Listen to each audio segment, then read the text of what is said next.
नमस्कार दोस्तों, आज हम जीवन में उत्तम विचार का महत्व के विषय में चर्चा करेंगे।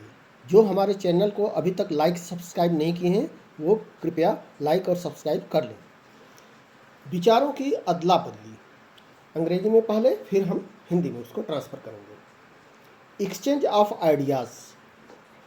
If you have a rupee and I have another and we exchange, we have 1 rupee each.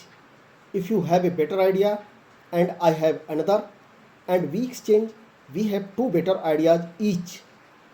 मतलब विचारों की अदला बदली। यदि आपके पास 1 रुपये है और मेरे पास भी 1 रुपये है, यदि उसे अदला बदली करते हैं तो भी हमारे पास 1 रुपये ही रहेंगे। लेकिन यदि आपके पास एक अच्छा विचार या सुझाव है और हमारे भी पास एक अच्छा विचार या सुझाव है और हम आपस में साझा करते हैं तो हमारे दोनों के पास 2 नए विचार होंगे।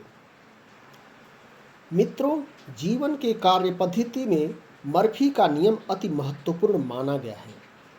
मर्फी का नियम क्या है, इसके विषय में हम अभी चर्चा करेंगे। पहले अंग्रेजी में फिर हिंदी में। ये बहुत ही महत्वपूर्ण है। मर्फी का नंबर 1 नियम ये है कि when all else fails try the boss suggestions. मतलब जब आपके सभी तरीके फेल हो जाएं तो बॉस यानी अपने मालिक की बात मान लेनी चाहिए। मर्फी लॉ का सेकंड रूल क्या है? The one who does the least work will get the most credit. वह व्यक्ति जो कम या न्यूनतम कार्य करता है उसे काम करने का श्रेय अधिक मिलता है। मर्फी का तीसरा नियम क्या है? If you find it you will know where it is but never need it.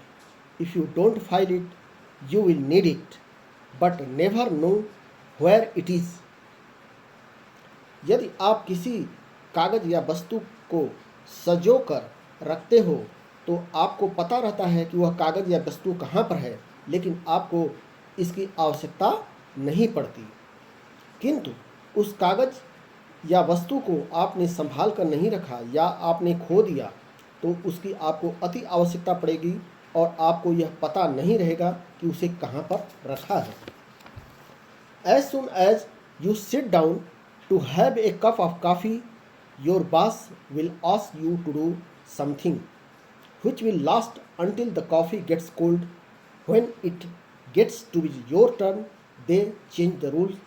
ये जो है मर्फी का चौथा नियम है। इसका मतलब जैसे कि आप अपने बॉस या मालिक के साथ कॉफ़ी के लिए साथ में बैठते हैं, उस वक्त आपका बॉस या मालिक आपसे ऐसा प्रश्न पूछेगा कि उसके उत्तर में आपकी कॉफ़ी ठंडी पड़ जाएगी और शायद आप ठीक से अपनी कॉफ़ी को पी भी ना सकें।